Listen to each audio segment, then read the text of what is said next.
Welcome students. पिछले class में हम लोगों ने विद्युत प्रतिरोध पढ़ा था। एक बार फिर रिकैप कर देते हैं। प्रतिरोध क्या है? जब किसी चालक के सिरों पर विभवांतर आरोपित किया जाता है तो इस विभवांतर के कारण उस चालक पर एक वैद्युत क्षेत्र आरोपित होता है। वैद्युत क्षेत्र एक वैद्युत बल लगाता है और इस बल के कारण जो चालक में मुक्त इलेक्ट्रॉन हैं वो सभी संभव दिशाओं में गति करने लगते हैं। जब वे सभी संभव दिशाओं में गति करते हैं तो वे आपस में धनायनों से ऋणायनों से लगातार टक्कर करते हैं।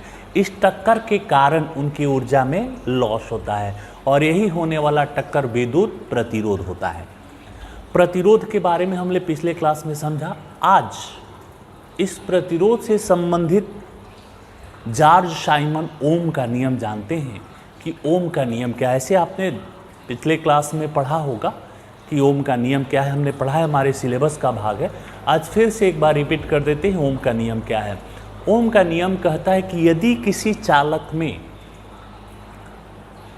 उसके सिरों पर विभवांतर आरोपित किया जाए तो उसमें धारा प्रवाहित होती है।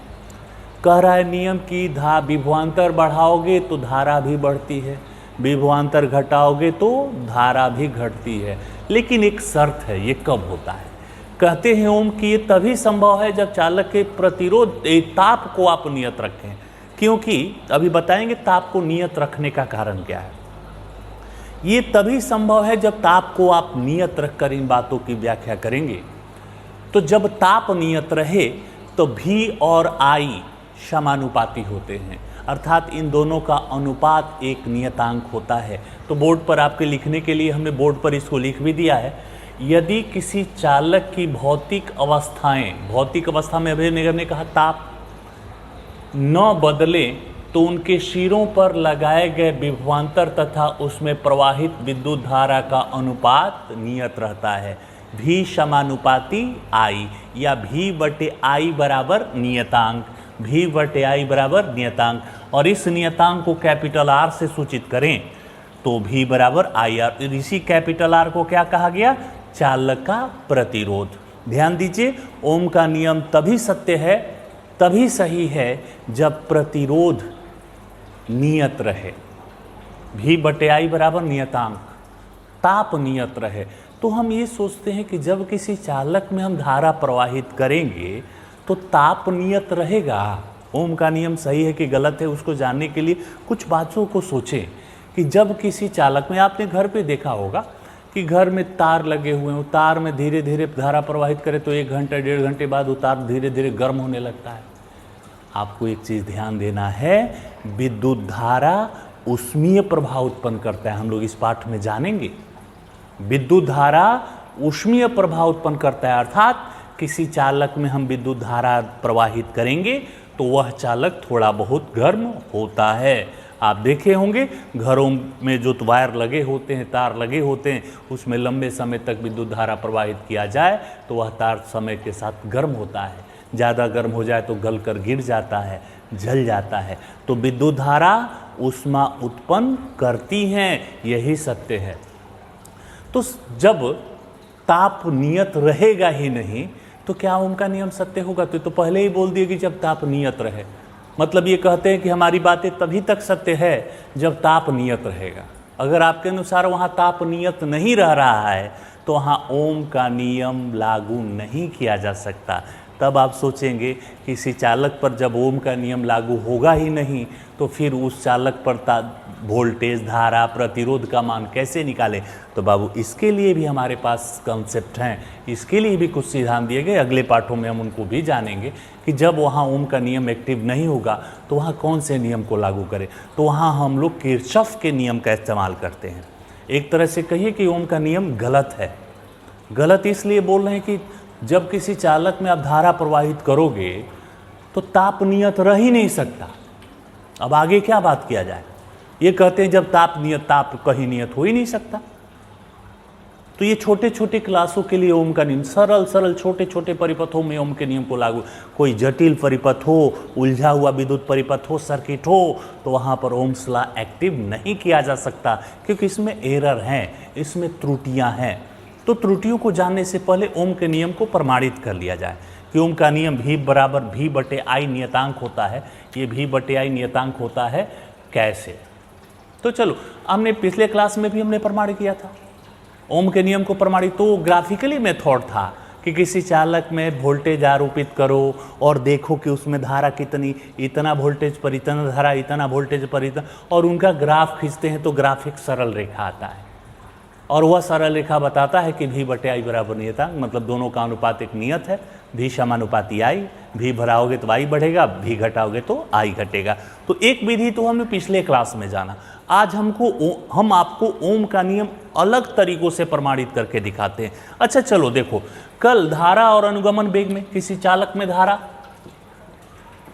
किसी चालक में प्रवाहित धारा क्या आया था, I बराबर NEA/VD आया था ना। तो VD बराबर क्या लिखोगे, I बटा में NEA लिखोगे ना, ये हमने पिछले क्लास में साबित किया था।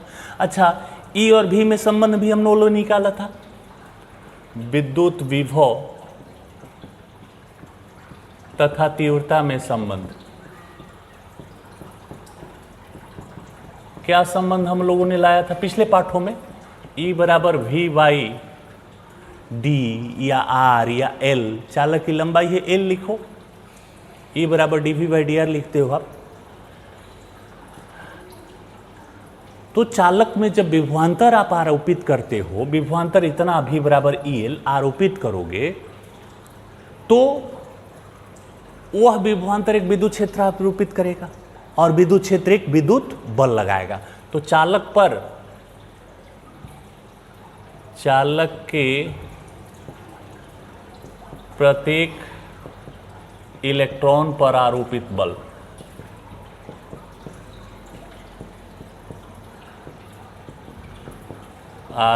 F बराबर EQ होता है।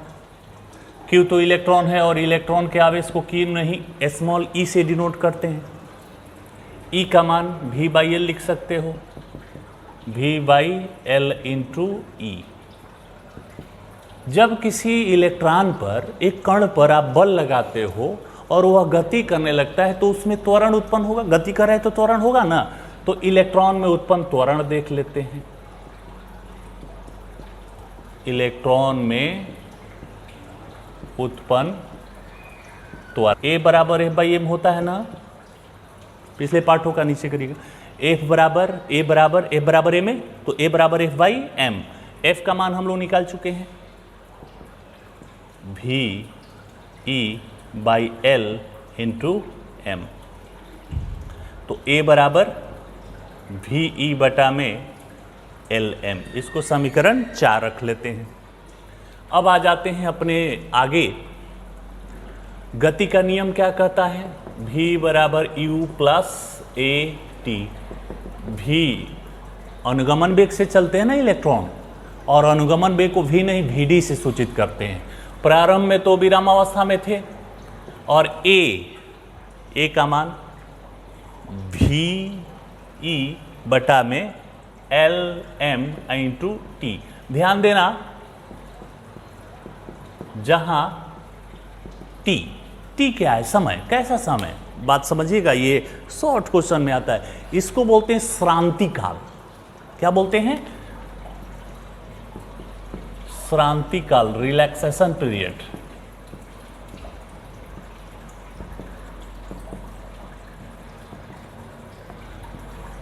श्रांति काल क्या है, रिलैक्सेशन पीरियड किसको बोलते हैं। तो ध्यान दो, प्रतिरोध वाले पदों में एक इलेक्ट्रॉन दूसरे इलेक्ट्रॉन से टकराकर, ये यहां से वहां गया तब न टकराया, तो यहां से यहां तक जाने में मान लो 1 माइक्रोसेकंड लगा। तो इलेक्ट्रॉन के दो क्रमागत टक्करों के बीच में जो समय लगता है उसको हम लोग श्रांति काल कहते हैं। मतलब एक इलेक्ट्रॉन दूसरे इलेक्ट्रॉन से जाकर टकराया, कितने समय में टकराया, इस समय अंतराल को हम लोग रिलैक्सेशन पीरियड, श्रांति काल कहते हैं। मतलब दो इलेक्ट्रॉनों के बीच क्रमागत टक्कर में जो समय लगता है उसको, उस इलेक्ट्रॉन का श्रांति काल, कहीं कहीं टाउ से भी लिखा हुआ है, हम टी लिख रहे हैं, समय है तो टाइम टी से ही लिखा जाए।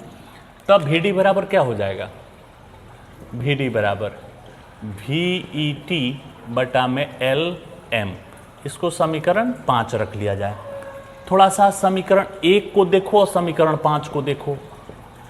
समीकरण 1 तथा 5 से दोनों तो VD ही है, LHS है, तो RHS भी बराबर कर दो।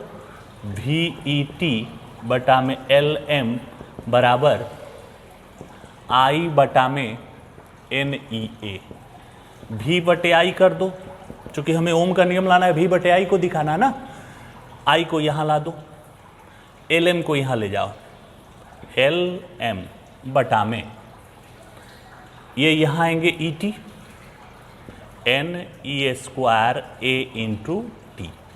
इनको देखो, इनको ध्यान से सोचो और समझो, इधर करना पूरा। L चालक की लंबाई धारा प्रवाहित करें तो लंबाई तो चालक की घटेगी बढ़ेगी नहीं ना, L तो नियत रहेगा, तो L नियत है। M इलेक्ट्रॉन का द्रव्यमान, ये घटता बढ़ता नहीं है, 9.1 × 10⁻⁻31 kg, तो L भी नियत है, M भी नियत है। N चालक में इलेक्ट्रॉनों की संख्या घटेगी बढ़ेगी नहीं, जब धारा बह रही है तो इलेक्ट्रॉन घटने बढ़ने वाले नहीं है। E इलेक्ट्रॉन पर आवेश फिक्स है, उसके अनुप्रस्थ काट का क्षेत्रफल फिक्स है, और ये श्रांति काल फिक्स होता है। दो इलेक्ट्रॉनों के बीच क्रमागत टक्कर का जो समय होता है, वो कह सकते हो कि सर V बटे I बराबर क्या हो रहा है, नियतांक। ये सारे अचर राशियों का जोड़ घटाव गुणा भाग एक नया अचर होता है, और उस नए अचर को नियतांक को R से डिनोट कर लिया जाए तो V बराबर IR, यही ओम का नियम है, या यहाँ तक कहो यही ओम का नियम है। तो ध्यान दीजिएगा, R किसको बोला गया, LM बटा में NE square A into T. ये प्रतिरोध निकलने का एक नया सूत्र हो सकता है। तो ये ओम का नियम और उस नियम का प्रमाण हुआ। अब समझिए ओम के नियम में कमियां कहाँ कहाँ है, ओम में दोष कहाँ है, ओम के नियम में दोष कहाँ है। तो सबसे बड़ा जो दोष है वो अभी हमने आपको बताया कि जब किसी चालक में धारा प्रवाहित करेंगे, जब किसी चालक पर विभवांतर आरोपित करो या धारा प्रवाहित करो तो V समानुपाती I तो कभी हो ही नहीं सकता, क्योंकि वहां ताप नियत रहने का कोई प्रश्न नहीं है। मतलब समय के साथ वस्तु के ताप में वृद्धि होगी और ताप बढ़ेगा तो प्रतिरोध। चलो ये क्वेश्चन हमारा अगला टॉपिक है कि प्रतिरोध पर ताप का क्या प्रभाव पड़ता है। समझिए, जब किसी चालक का प्रतिरोध बढ़ाते हैं तो ताप बढ़ाएं, प्रतिरोध बढ़ाएं, तो इन दोनों में क्या संबंध हो सकता है, सरल भाषा में समझिए। बहु प्रतिरोध हमने किसको कहा, ये सिंपल भाषा में आप समझ सकते हैं और दिमाग में आसानी से एक बार बैठा लीजिएगा तो कभी भूलेंगे नहीं। प्रतिरोध क्या था, जब दो इलेक्ट्रॉन आपस में टकराते हैं। क्यों टक्कर हुआ, जब उन पर विद्युत क्षेत्र आरोपित हुआ तब। तो ये टक्कर ही तो प्रतिरोध है, इसी टक्कर को ना हमने प्रतिरोध नाम दिया। तो जब दो इलेक्ट्रॉन टकराए तो यही जो टक्कर हुआ, व्यवधान हुआ, रुकावट पैदा हुआ, इसी को प्रतिरोध नाम दिया गया। अब सोचो, ताप नियत था, कमरे का ताप था, सामान्य ताप था, तो ये इलेक्ट्रॉन दो बार टकरा रहे थे। जब ताप बढ़ा देंगे तो इलेक्ट्रॉन तेजी से भागेंगे, विचलित होंगे। अभी आप सामान्य अवस्था में आप स्टॉप पर बैठ जाइए तो विचलित होने का स्वाभाविक प्रश्न उठता है कि आप पहले भागोगे इधर उधर, तो इलेक्ट्रॉन भागेंगे। जब ताप बढ़ेगा ना चालक का तो इलेक्ट्रॉन और तेजी से अनियमित गति करेंगे, भागेंगे। तो जो पहले ताप बढ़ाने से पहले 4 टक्कर हो रहा था, वो ताप बढ़ाने के बाद 400 टक्कर होने लगेगा। तो सरल भाषा में क्या बात समझ में आई कि जब भी किसी चालक का आप ताप बढ़ाइएगा तो ताप के बढ़ाने से प्रतिरोध भी बढ़ता है, और ताप घटाओगे तो प्रतिरोध भी घटता है।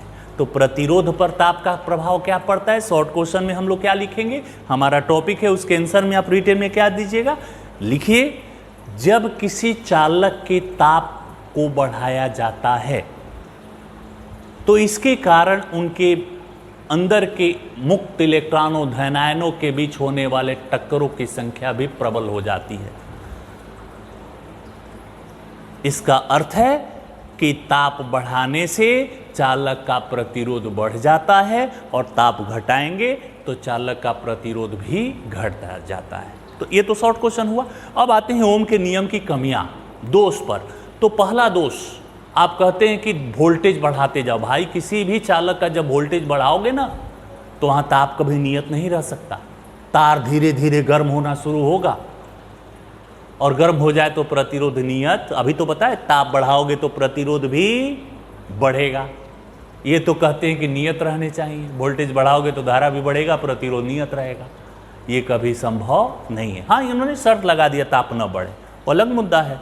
तो ये तो कभी हो ही नहीं सकता शर्त लगाने, शर्त तभी लगाएंगे ना जब संभव हो। ये तो कभी नहीं हो। नंबर 2, दूसरा दोष,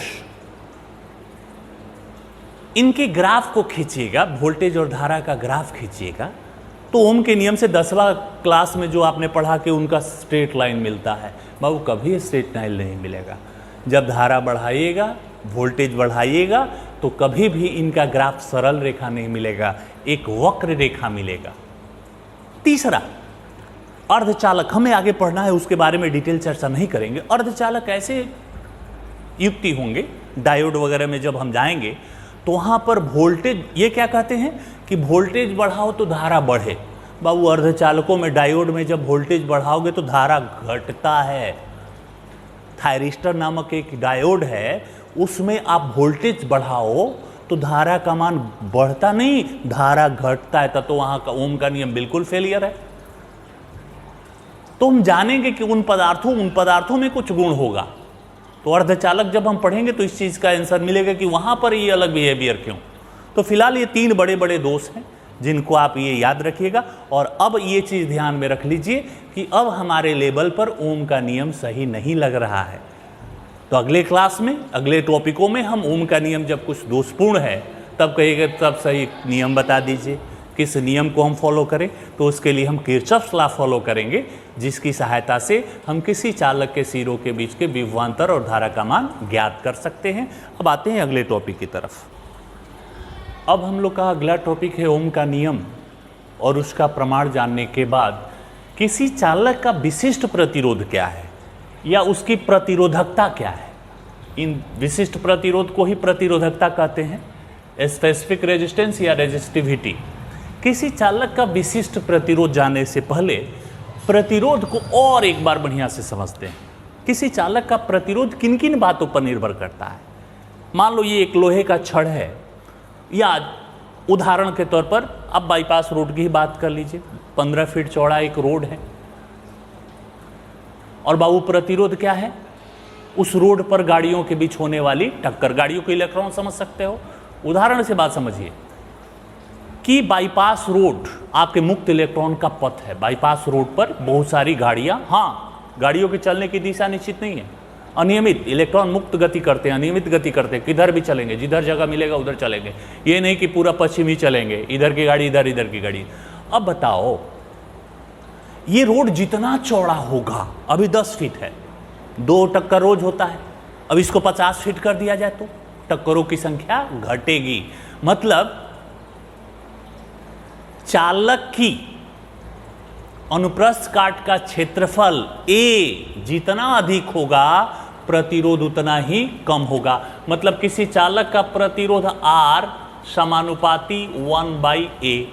मतलब रोड जितना चौड़ा होगा टक्कर कम होगा, और रोड पतला होगा, संकीर्ण होगा तो टक्करों की संख्या, एक्सीडेंट की संख्या बढ़ेगी, ज़्यादा होगी। तो क्षेत्रफल कम, टक्कर ज़्यादा, प्रतिरोध ज़्यादा। क्षेत्रफल ज़्यादा, टक्कर कम, प्रतिरोध कम।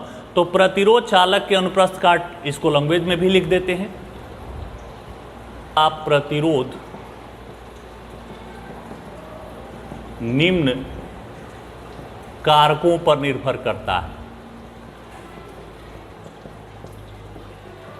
निर्भर करता है। नंबर 1, यह चालक के अनुप्रस्थ काट के क्षेत्रफल के व्युत्क्रमानुपाती तो गणित में इसको R व्युत्क्रमानुपाती अनुप्रस्थ काट का क्षेत्रफल A। नंबर 2, दूसरी बात क्या होगी? सोचो, रोड की लंबाई कम होगी तो यहां से यहीं तक जाना है, चलो यहां से यहां तक जाने में 10 से टक्कर हुआ, लेकिन यहां से वहां तक जाना होगा तो ज्यादा दूर जाना, तो जो यहीं से यहीं तक जाने में 10 टक्कर हुआ तो यहां से यहां तक जाने में 50 टक्कर होगा। मतलब रोड की लंबाई अगर ज्यादा है, ज्यादा दूर जाना है, तो एक्सीडेंट, टक्करों की संख्या या प्रतिरोध भी ज्यादा होगी। मतलब किसी चालक का प्रतिरोध चालक की लंबाई के समानुपाती होता है। तो इसको भी गणित में लिखो, R समानुपाती चालक की लंबाई L। वो ये ऑब्जेक्टिव क्वेश्चन बड़ा फेमस प्रश्न है, ये पूछे जाते हैं कि किसी चालक का प्रतिरोध किन किन का कारकों पर निर्भर करता है। प्रतिरोध फिक्स रहने वाली चीज नहीं है। लंबाई ये देखो, और ऑब्जेक्टिव क्वेश्चन में पूछा जाएगा तो जवाब देना। पूछा जाएगा किसी चालक की लंबाई दोगुनी कर दी गई तो प्रतिरोध घटेगा, बढ़ेगा, अपरिवर्तित रहेगा, जसका तस रहेगा। R समानुपाती L, आपके आंसर यहां से मिल जाते हैं। और ये कहता है कि अगर लंबाई बढ़ा दी जाए तो प्रतिरोध भी बढ़ जाएगा। तो अगर ऑब्जेक्टिव क्वेश्चन आपसे हम पूछते हैं कि किसी चालक की लंबाई दोगुनी कर दिया जाए तो प्रतिरोध बढ़ जाएगा, और क्षेत्रफल को बढ़ाकर चौगुना कर दिया जाए तो प्रतिरोध व्युत्क्रमानुपाती है, घट जाएगा। अब इन दोनों समीकरणों को इकट्ठा करो, समीकरण 1 तथा 2 से क्या हो जाएगा? R समानुपाती L बटा A ना, और समानुपाती का चिन्ह हटाओगे तो ये समानुपाती का चिन्ह हटाओ, एक नियतांक लगाओगे, बिल्कुल यहां रो लगाते हैं, L बाई A। तो रो बराबर क्या हो जाएगा? R A बटा L, जहां रो क्या है? एक समानुपातिक नियतांक है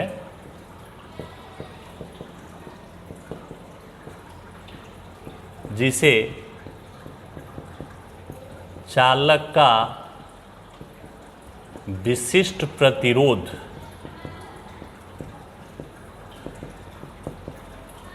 या प्रतिरोधकता कहते हैं। इसी रो को विशिष्ट प्रतिरोध या प्रतिरोधकता कहिएगा। तो बाबू विशिष्ट प्रतिरोध का सूत्र तो मिल गया, ये देखो विशिष्ट प्रतिरोध कैसे निकालेंगे? तो रो बराबर R बटा L, इस फॉर्मूले का आप इस्तेमाल करेंगे। लेकिन अभी हमें परिभाषा नहीं मिला कि विशिष्ट प्रतिरोध कहेंगे किसे। तो एक लाइन तो ये चीज समझ में आ गया कि विशिष्ट प्रतिरोध एक प्रकार का प्रतिरोध ही है, लेकिन विशिष्ट है। तो इसमें विशिष्ट बात क्या है? चलिए विशिष्ट बात निकालते हैं। इधर करना भाई, रो बराबर क्या आया है? R A बाई L आया है ना, इधर पूरा करना। जब A बराबर 1 रख लो और L बराबर 1 रख लो तो रो किसके बराबर? R। रो किसके बराबर? R के। कब हुआ? तो जब चालक का अनुप्रस्थ परिच्छेद 1 हो और उसकी लंबाई भी 1 हो, तो यही परिभाषा हो जाएगा कि किसी चालक का विशिष्ट प्रतिरोध एक प्रकार का प्रतिरोध है। कैसा? एकांक लंबाई के और एकांक अनुप्रस्थ परिच्छेद क्षेत्रफल वाले चालक का जो प्रतिरोध होगा वह उस चालक का विशिष्ट प्रतिरोध कहलाएगा। तो इसको लैंग्वेज में भी लिख सकते हैं। अतः एकांक लंबाई काट क्षेत्रफल के चालक पर जो प्रतिरोध होता है उसे उस चालक का विशिष्ट प्रतिरोध या प्रतिरोधकता कहते हैं। विशिष्ट प्रतिरोध या प्रतिरोधकता कहते हैं। मतलब विशिष्ट प्रतिरोध एक प्रकार का प्रतिरोध ही है, लेकिन विशिष्ट है। तो विशिष्ट बात क्या है? चालक की लंबाई 1 मीटर हो और उसके अनुप्रस्थ परिच्छेद ये होता है, इसका क्षेत्रफल भी 1 वर्ग मीटर हो, इसका क्षेत्रफल 1 वर्ग मीटर और इसकी लंबाई 1 मीटर हो, तो इस चालक पर जो प्रतिरोध होगा वह उसका विशिष्ट प्रतिरोध या प्रतिरोधकता कहलाएगा। रो से सूचित करेंगे और रो निकालने का सूत्र हमें मिल गया कि विशिष्ट प्रतिरोध R बराबर रो बराबर RA बटा में L। ये विशिष्ट प्रतिरोध की परिभाषा हुआ। अब इसका मात्रक बीमा भी जानते हैं, क्योंकि ये भी पूछा जाता है मात्रक और बीमा क्या हो। तो हमने विशिष्ट प्रतिरोध अभी समझा, विशिष्ट प्रतिरोध क्या है, उसका सूत्र क्या है। हम मात्रक और बीमा जान लेते हैं। किसी चालक के विशिष्ट प्रतिरोध का मात्रक क्या होना चाहिए? रो बराबर RA बटा L ना। R ओम में, क्षेत्रफल मीटर स्क्वायर में, लंबाई मीटर में, 1 मीटर कट जाएगा ओम मीटर। विशिष्ट प्रतिरोध का एसआई मात्रक ओम मीटर। बीमीय सूत्र, प्रतिरोध का बीमीय सूत्र कल हम लोगों ने निकाला था ml square t minus 3a-2, क्षेत्रफल L स्क्वायर, एक L कट जाएगा, एक L इस पर आ जाएगा, m L Q t minus 3a-2। यह विशिष्ट प्रतिरोध का मात्रक और बीमा हुआ। एक बात और लास्ट में इसका याद रखिएगा, किसी चालक का प्रतिरोध घट बढ़ सकता है। अभी हमने बताया ना, लंबाई बढ़ा दोगे तो प्रतिरोध बढ़ जाएगा, क्षेत्रफल बढ़ा दोगे तो प्रतिरोध घट जाएगा। तो प्रतिरोध घटते बढ़ते रहते। ये लोहे का छड़, इसका प्रतिरोध फिक्स नहीं है। अभी 10 ओम है, इसको बढ़ा दें, इसकी लंबाई खींचकर पीट करके बढ़ा दे तो इसका प्रतिरोध बढ़ जाएगा। तो किसी चालक का प्रतिरोध नियत नहीं रहता, उसका विशिष्ट प्रतिरोध। ये लोहा है, आप किताब में देखिएगा, हमको अभी याद नहीं है, आप किताब में देखिएगा तो हर चालकों के विशिष्ट प्रतिरोध दिए गए, क्योंकि विशिष्ट प्रतिरोध फिक्स है। फिक्स क्यों है? क्योंकि ये विशिष्ट है, इसमें लंबाई और क्षेत्रफल तय किए गए हैं, फिक्स किए गए हैं, तो ये कभी बदलने वाला नहीं है। तो किसी चालक का विशिष्ट प्रतिरोध सदैव नियत रहता है। लोहा है तो इतना है, तांबा है तो इतना है, एल्युमिनियम है तो विशिष्ट प्रतिरोध कभी नहीं बदलते। किसी चालक का विशिष्ट, बार बार रिपीट करें, इस चीज को आप नोट करेंगे, किसी चालक का विशिष्ट प्रतिरोध सदैव नियत रहता है और भिन्न भिन्न चालकों के विशिष्ट प्रतिरोध भिन्न भिन्न होते हैं। अब आते हैं चालकता की तरफ। Specific conductivity. देखो, पिछले पार्ट में हमने, पिछले क्लास में हमने पढ़ा था प्रतिरोध, उसका उल्टा चालकता।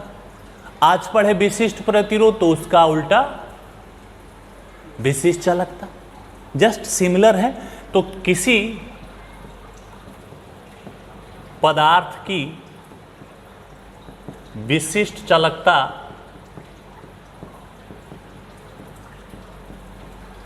उसके विशिष्ट प्रतिरोध के व्युत्क्रम के बराबर होता है, या उसके व्युत्क्रम को कहते हैं। मतलब सरल भाषा में समझिए, विशिष्ट चालकता, कहीं कहीं चालकत्व भी लिखा जाता है इसको, विशिष्ट चालकता बराबर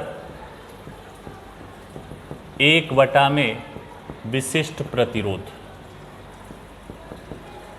तो इसका मात्रक क्या हो जाएगा? 1 में ओम मीटर बराबर प्रति ओम प्रति मीटर। इसको क्या कहते हैं? प्रति ओम प्रति मीटर, या मह्यो प्रति मीटर भी कहते हैं। बीमीय सूत्र निकालोगे, क्या है? विशिष्ट प्रतिरोध का उल्टा। तो अभी देखो, विशिष्ट प्रतिरोध हम लोगों ने यहां निकाला था, इसका उल्टा कर दो तो कितना हो जाएगा?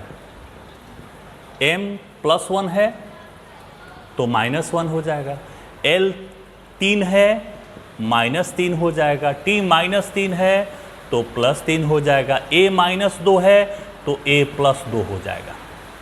तो यह विशिष्ट प्रतिरोध और विशिष्ट चालकता हुआ। अब हम लोग जानते हैं कि प्रतिरोधकों का संयोजन कैसे होता है? किताब में लिखते हो प्रतिरोधों का संयोजन, तो बाबू प्रतिरोध नहीं हो सकता। प्रतिरोध क्या है? किसी चालक का एक गुण है। प्रतिरोध क्या है? किसी चालक का एक गुण है जो उसमें धारा प्रवाहित करने पर ये उसका विरोध करता है। प्रतिरोध की एक नई परिभाषा आज फिर से जान लो। प्रतिरोध क्या है? किसी चालक का एक गुण है जो उसमें धारा प्रवाहित करने पर सदैव धारा के प्रवाह का विरोध करता है। लिखो इस डिफिनेशन को। प्रतिरोध किसी चालक का एक गुण है जिसके कारण उस चालक में धारा प्रवाहित करने पर वह उस धारा के प्रवाह का विरोध करता है। तो प्रतिरोध गुण है ना। तो हम किताबों में पढ़ते हैं कि प्रतिरोधों का संयोजन, तो भाई गुणों का, किसी के अंदर के गुण को थोड़े ना निकाला जा सकता है। यह गुण इस वस्तु के अंदर है, इस पदार्थ, तो इसका ना संयोजन कीजिएगा। इसके अंदर के गुण को जब निकाला ही नहीं जा सकता तो संयोजन कैसे होगा? तो प्रतिरोध जिस पदार्थ के अंदर, मान लो ये लोहे का छड़, इसका कुछ प्रतिरोध है, तो ये प्रतिरोधक कहलाएगा, इसका संयोजन होता है। तो सरल भाषा में कहें, प्रतिरोधों का संयोजन गलत हिंदी ग्रामर में हो जाएगा, प्रतिरोधकों का संयोजन होता है। और कभी कभी हमें किसी परिपथ में दो या दो से अधिक प्रतिरोधों को जोड़ने की जरूरत होती है, तो इनका संयोजन, प्रतिरोधों का संयोजन कितने प्रकार से? पहला श्रेणी क्रम में और दूसरा समानांतर क्रम में।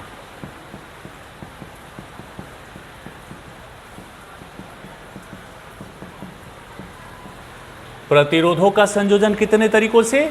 दो तरीकों से। प्रतिरोधों को श्रेणी क्रम में भी जोड़ा जा सकता है आवश्यकता अनुसार, और प्रतिरोधों को समानांतर क्रम में भी जोड़ा जा सकता है। तो प्रतिरोधकों का संयोजन दो प्रकार से होता है, पहला श्रेणी क्रम संयोजन और दूसरा समानांतर क्रम संयोजन।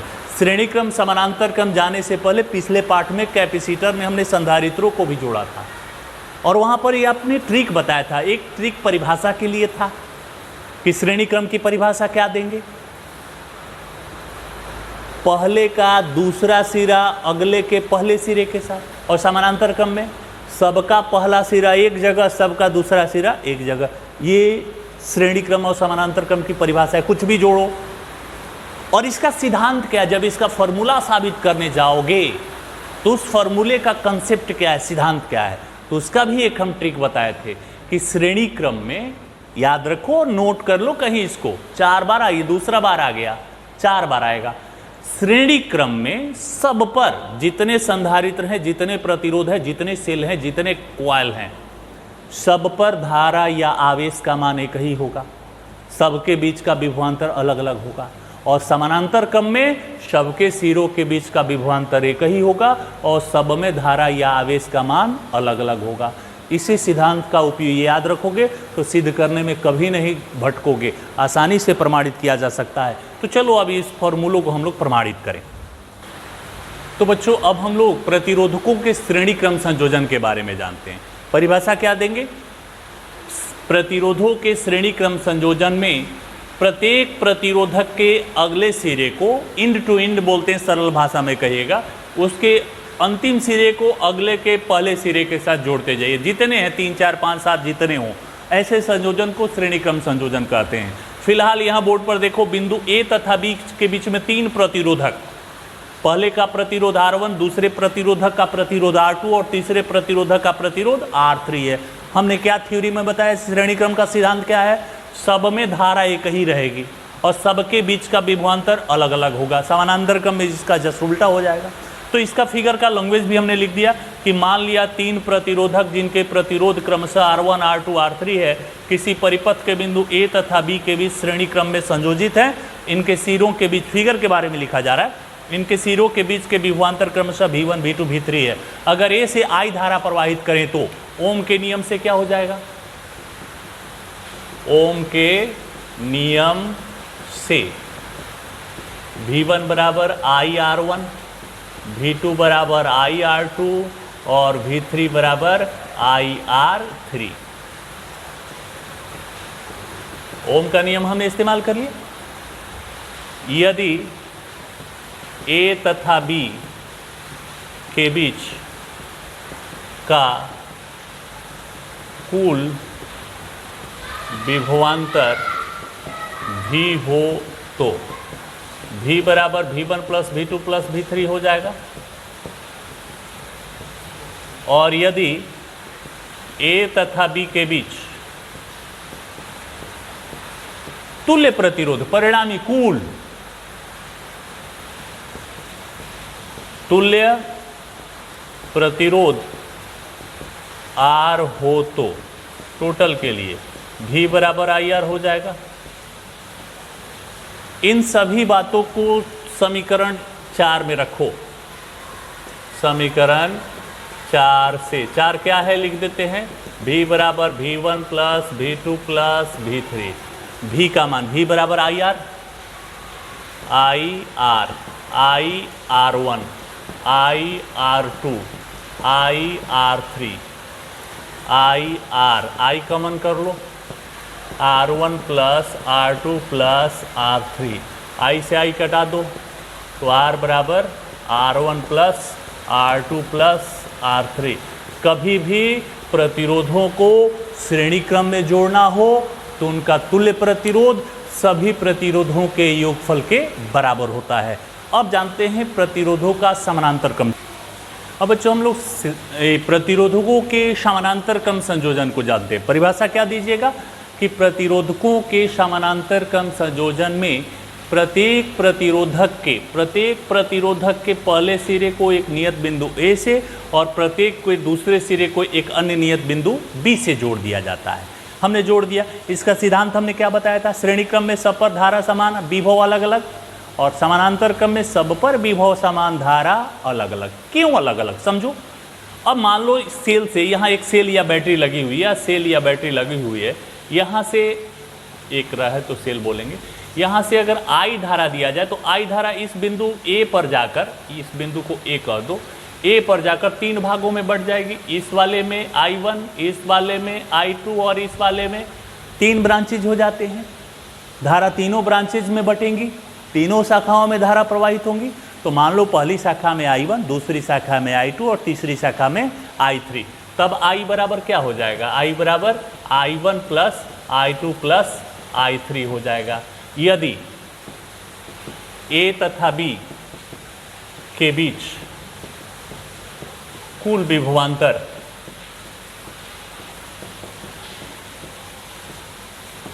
भी हो तो ओम के नियम से V बराबर I1 R1।